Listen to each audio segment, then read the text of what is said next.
Was der Maschinenprogrammierung fehlt? Ein allgemeingültiger Industriestandard. Ganz ohne Standard würden Maschinenanwender und Maschinenbauer allerdings aneinander vorbeireden.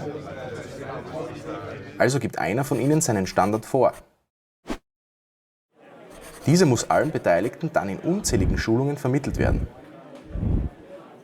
Außerdem muss auch jede Änderung sofort nachgeschult werden.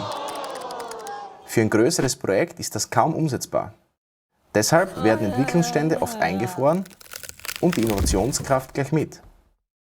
Eine weitere Einschränkung kommt hinzu, wenn nur auf herstellerspezifische Hardware entwickelt werden kann.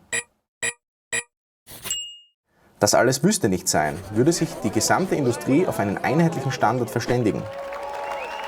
Mit dem Selmo-Standard kann dieser Wunsch Realität werden. Selmo ist für alle zugänglich, erlernbar und anwendbar. Ein echter Industriestandard eben. Unser Tool für die Modellierung von Prozessen, die Erstellung von Software, den Import und die Implementierung ist das Selmo Studio. Damit werden etwa 50% des herkömmlichen Programmierumfangs bereits standardisiert erstellt. So kann sich der Programmierer ganz auf die Beschreibung des logischen Prozesses fokussieren. Mit dem Selmo Standard gibt es außerdem keine Herstellerbeschränkungen mehr. Das Modell kann einfach auf jede Hardware importiert werden.